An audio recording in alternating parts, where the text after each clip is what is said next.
Scoping process.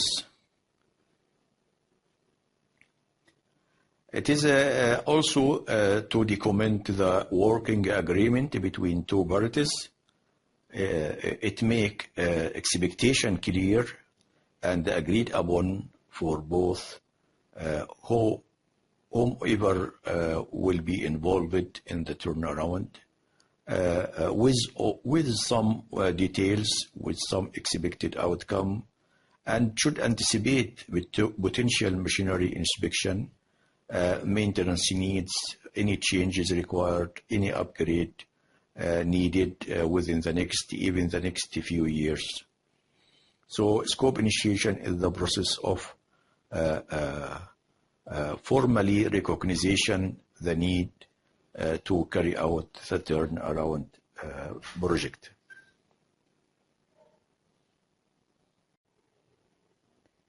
Let us now jump into some traits or characters, or as you like to say it, recommendation regarding the identification or initiation phase. The first recommendation or the first trait is to avoid any ignorance and to identify all the work in all the affected area. Why? Why it is important to avoid and to make sure that we identify all the work in all affected area? Simply because if we ignore any area, it may fail very soon once we start up the plant, and that will later create unplanned shutdown. And as you know, unplanned shutdown will have a very severe negative impact in the plant and in the production. The second threat is to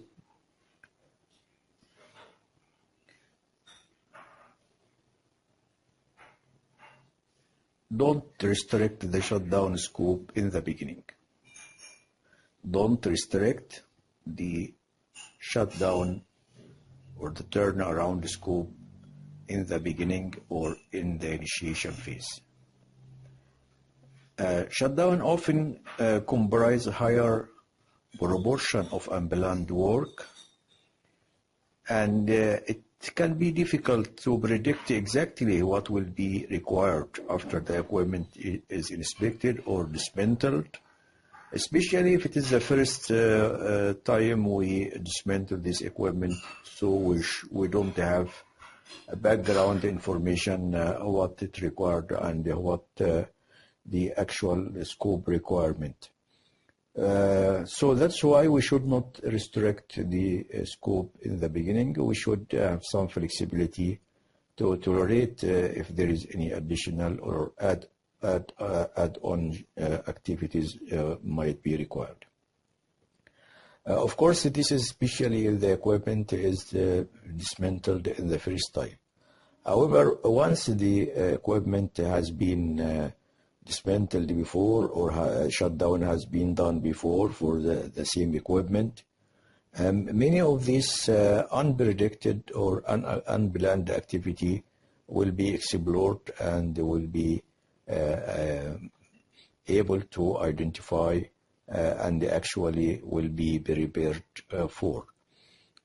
So when the shutdown for the next time repeated, that hidden scope or hidden activity or hidden requirement will be explored later on again.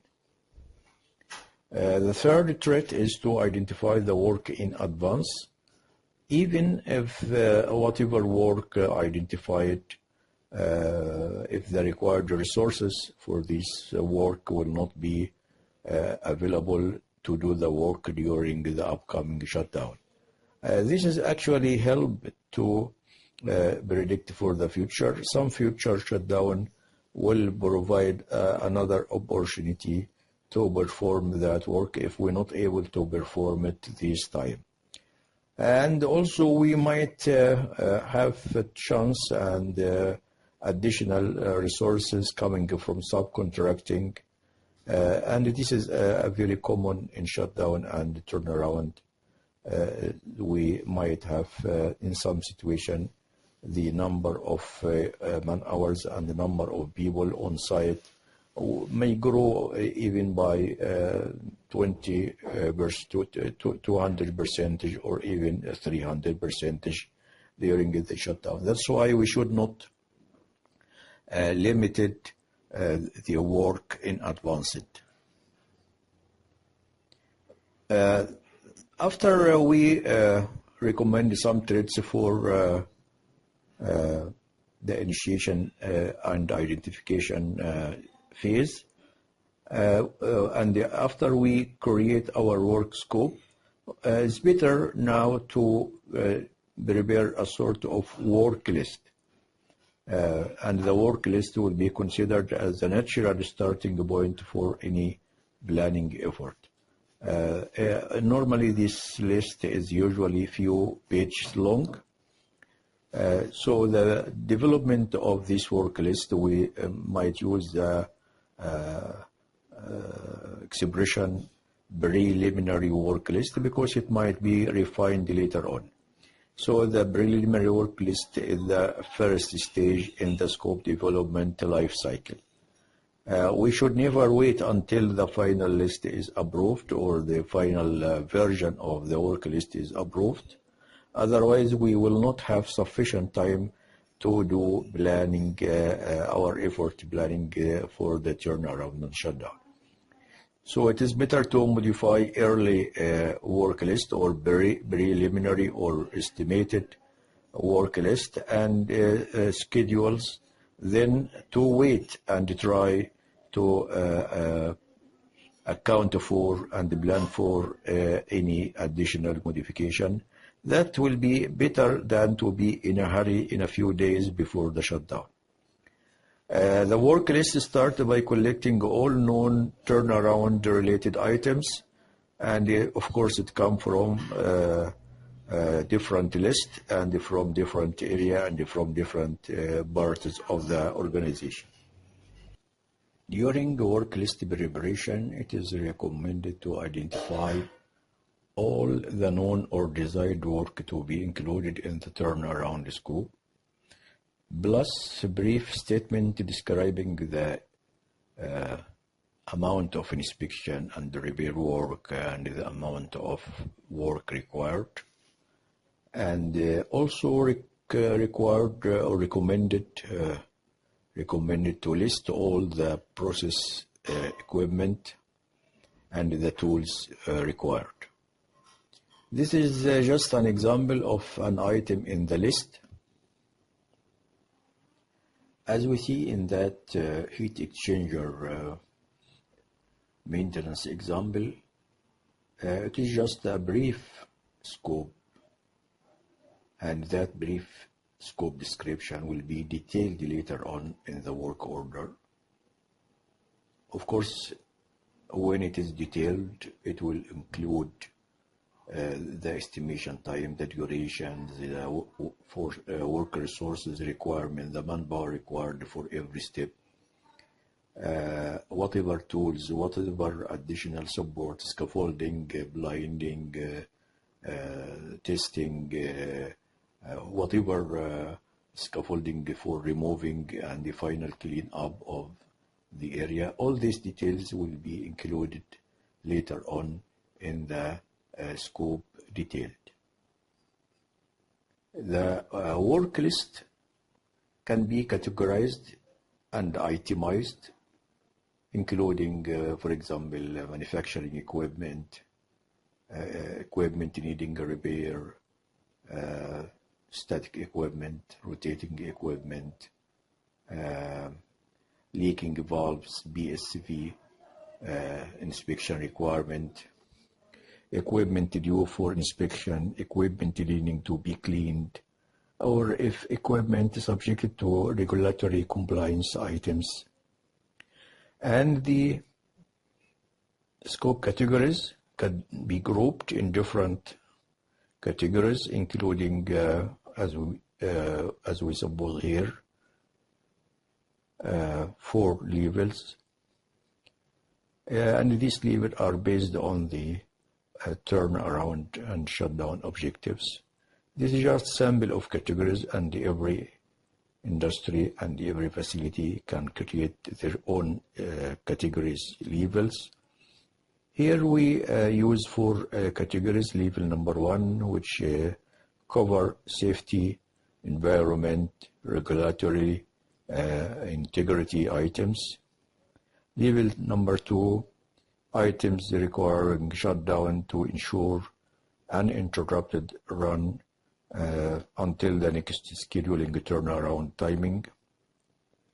Level number 3, which comes as a recommendation for improving reliability to achieve high efficiency, high operational efficiency rating, and avoiding unplanned outage or unplanned shutdown until the next scheduling turnaround. So we raise the probability of survive and minimize the probability of failure. This is the meaning by reliability item. Level number 4, the last level, additional items that could increase effectiveness, productivity, efficiency, and that of course has to be justified cost-wise on a return on investment basis. It means how much we're going to pay to include these items in our work scope compared with how much we able to gain as a productivity and efficiency, and this is a cost-wise justification, how much it will create a return on investment. When we prepare a complete potential list for each operating unit, we should organize this list, this work list, by for example, by operating units, equipment classifications, as we see in this example, fixed assets, static assets, rotating assets, piping jobs, valves replacement, valve jobs, electrical instrumentation, towers, drums, heat exchanger, and so on. The list can go on. Why we categorize our work list into this classification? So when we started talking about, for example, towers or for exchangers or whatever, so we go through all of them, and it will be easier to trace them in our database. And when we start talk about heat exchanger, we do the same. So we go through all heat exchangers and accordingly for any other category. After we create the work list, we now create the work log. What is the meaning of work log? Work log is a combination of work list, that contain the appropriate amount of information and activities to effectively manage the work scope. It could be in the form of any spreadsheet, Excel sheet, document, or any computerized planning database using any software. Work log comes after we create the work scope and work list. Then later on from the work list we generate. So this is a sequence of creating the work log. Start by the work scope, then work list, then work log, and work log including all information and all activities. All activities and all information, including inspection, whatever welding required, whatever test, whatever replace, insulate, move, fabricate, align, balance, and the list is very long and it can go on, including all these activities. whatever even tools required, scaffolding, any heavy equipment, rigging equipment, and the material list, and if there is any fabrication requirement and any insulation requirement, any test, any purchasing, all this can be comes under the work log. Very similar to the running maintenance. So when we create a work log after planning work log on the planning log, and also after scheduling we create work log, which include all resources or human resources, all material requirement, all tools and heavy equipment and so on.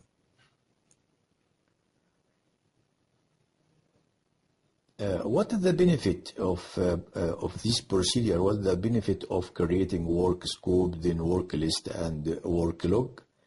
Actually, there are many benefits. The first one, to have an efficient, detailed planning. It will help the planners to create efficient, detailed planning. Efficient planning means efficient estimation regarding duration, during the time, resources, budget, any tools required, any external support required, outsourcing requirement, human resources, any approval, any safety requirements. Number two, it engage all the parties in the departments, so everyone will know exactly what detailed planning so he can prepare himself for the future. And also it helps us to have a better prepared organization to organize our turnaround, shutdown, authority organization and planning organization. Number four, better proposal from contractors. So whenever the contractor realizes that he will be involved in certain planning or certain execution activity, so he will prepare himself probably by managing his resources and whatever equipment, whatever special tools he will supply. Number five, a more predictable outcome. So based on our plan, we will able to predict whatever outcome. So it will be forecast the cost, forecast the budget, forecast the timing, forecast the resources and the supply chains and procurement and logistics and so on. So these benefits actually, all of them will reduce the discovery or add-on work that probably should have been planned for.